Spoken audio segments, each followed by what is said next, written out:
Hey y'all, I'm back from Houston. I got back home back at 1 o'clock today. Me and Jamar had a ball in Houston. Me, my friend Montavious and Jamar, we all hung out in Houston. Me and Montavious were in Houston for the K Michelle concert, and because Jamar was already, Jamar already lives there. I decided to take out the time to spend some time with my good friend and just have a blast. And honestly, we really had a great time. We didn't get to do the type of video that we promised because I left my camera here. I totally forgot because I was late on packing any damn way. So I left my camera here and didn't bother to bring it with me. I forgot all about it. I didn't think about it till we got to Houston. And Jamar was like, well, we can just make videos with my phone and then we can just put them together. So instead of making a traditional video, we just decided to just document us hanging out for the weekend. And I think we filmed some things on Friday. We filmed a whole lot of shit on Saturday, and we did Sunday as well. So he's just gonna put all the footage together, edit the shit, and make it good, because he good with editing and shit. I don't know whose channel it's gonna be on. I don't know if it's gonna be mine, his, or both, but we did decide to film and document some shit while we was out having a great time, from going to the mall shopping, to going to the liquor store, to going to the K Michelle concert, to me having a fucked up ass day. We recorded just about everything. So shout out to Jamar. This weekend pretty much solidified the fact that is like one of my good friends outside of my normal circle, but in this YouTube circle of YouTube vloggers. I always credit him as one of my friends besides Justin and Adrian.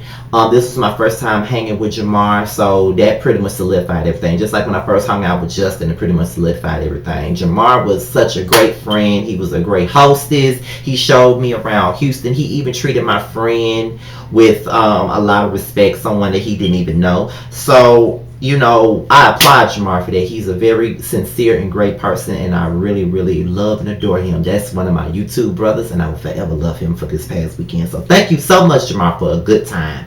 So let's get into this review of Love and Hip Hop Atlanta Season 5. The last recap, and I'm glad this damn season is over with, because these folks have ran me fucking dry. I can honestly say that. So let's just get into the video, y'all. So we're going to open it up with Tammy and Bambi. It's pretty much apparent that Tammy and Waka Flocka are still on the outs. They don't live with each other anymore. And basically what Tammy was saying is she has not filed for a divorce, but they're living in separate houses, and that's going to always be her best friend. Her and Dale's relationship is still the same. It's still a family, but at the end of the day, sometimes you have to be apart from someone so you can get yourself together and get your mind right so you can know where you're going. And I totally agree with that. So just shout out to Tammy. I mean, she's going through what real people do. That's probably one of the realest things about this show. And this is coming from somebody that don't even like Tammy, don't really give a fuck about her relationship, don't really give a fuck about her per se. But her storyline was probably the realest one out of all of this scripted ass bullshit that we have been fed this season. So I applaud Tammy for just giving us their raw shit. And I also applaud Bambi for just being a real friend, because when you're going through things like that, you need a person that's just gonna be absolutely and positively 100. You know what I mean? 100 with you, and just give you that ear and that shoulder to fucking cry on. So I take my hat off to the both of them for just keeping it 100. And trust me, I don't fuck with Tammy, period. But at the end of the day, I can get with her on this storyline, The most shocking thing that really ruffled my feathers tonight was this whole thing between Mimi, Chris, and Arian. I don't know what's more surprising.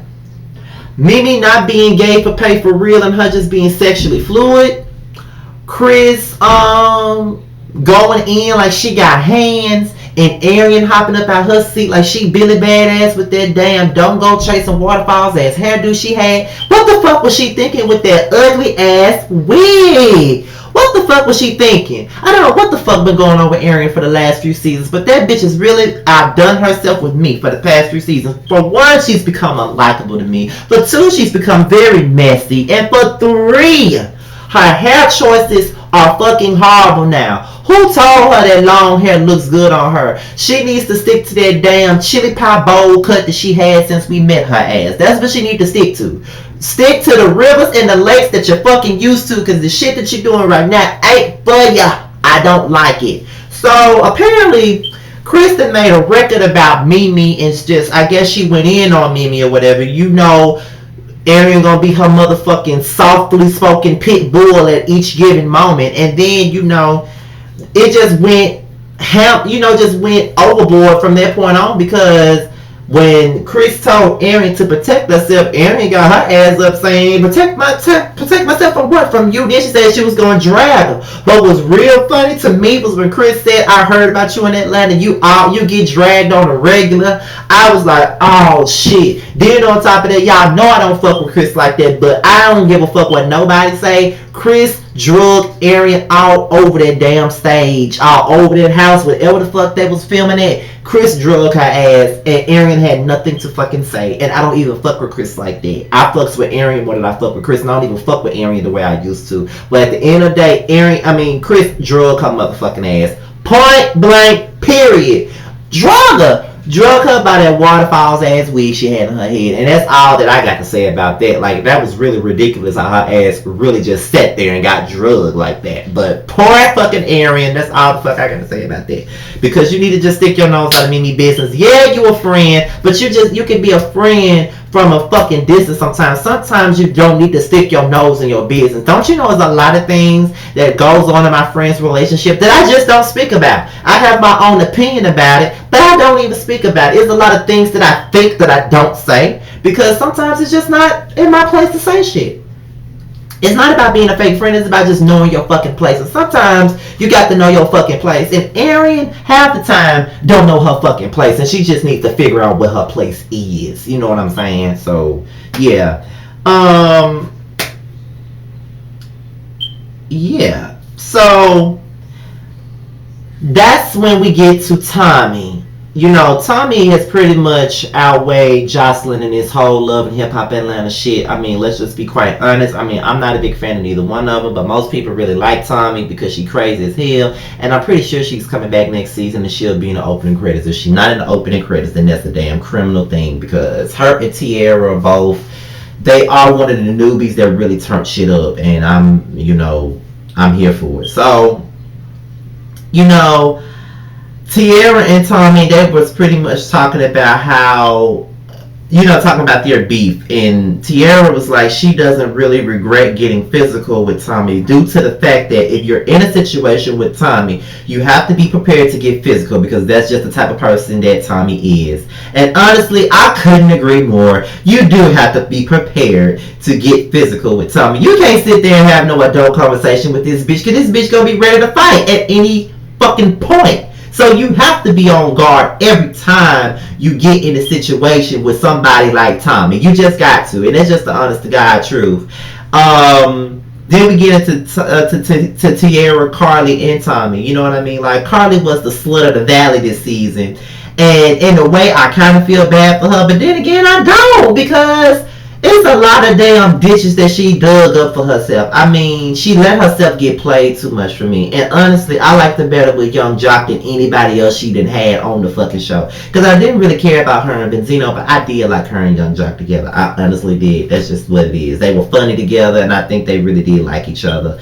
But it's good to know that Carly and Tierra are in a better place, and Tierra is now married and pregnant, and it's not for Jay Nix, even though I did like Tierra and Jay Nix, but whatever.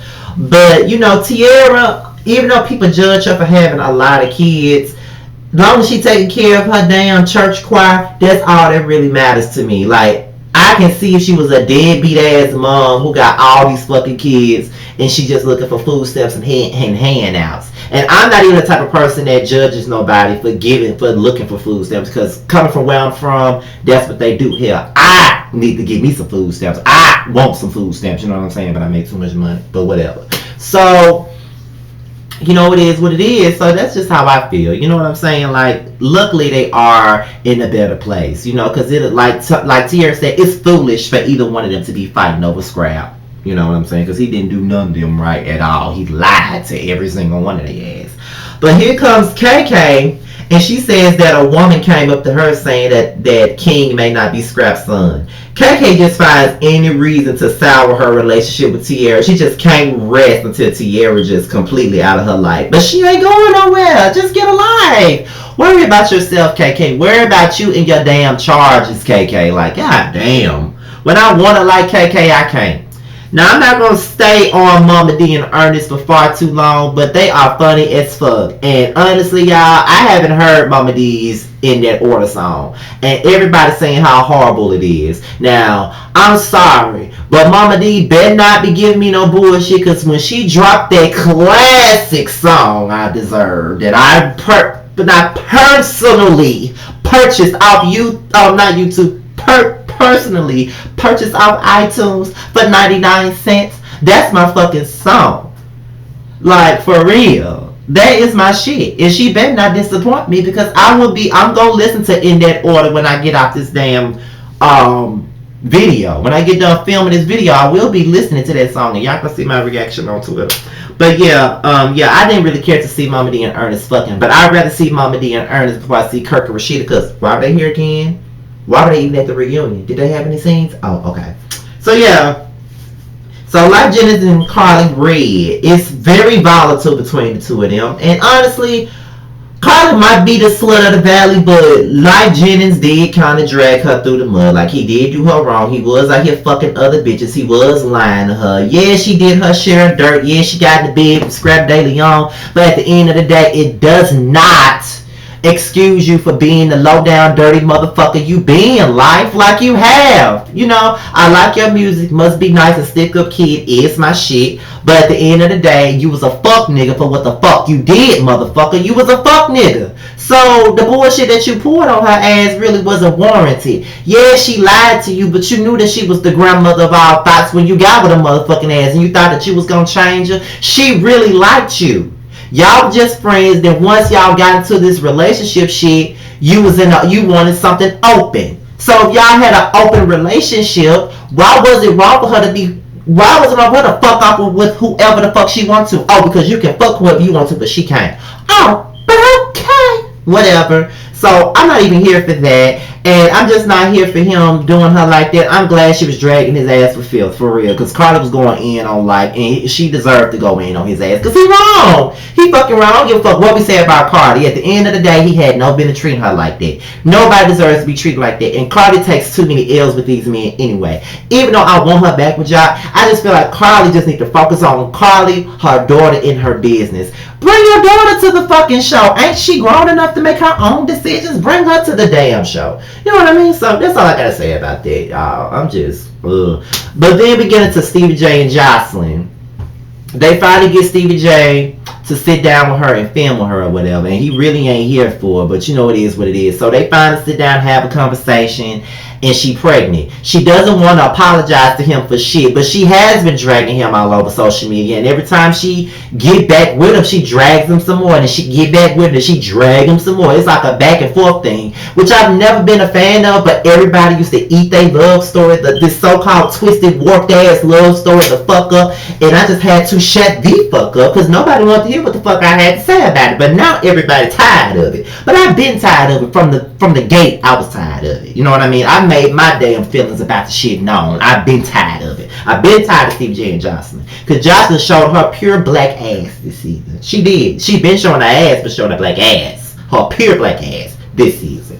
But eventually she apologized to him. They apologized to each other, and they just wanted to make shit right for the baby. But the shit didn't last long, as it never does. She got her ass on social media and she started ripping him to shreds one more time. They just need to let it go. I mean, if they come back on the show next season, I mean, who really cares at this point? Nobody does.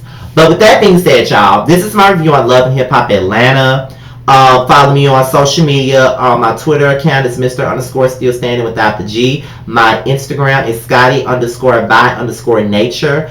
I'm starting to utilize my Facebook fan page again, so just type in Team Scotty and like it.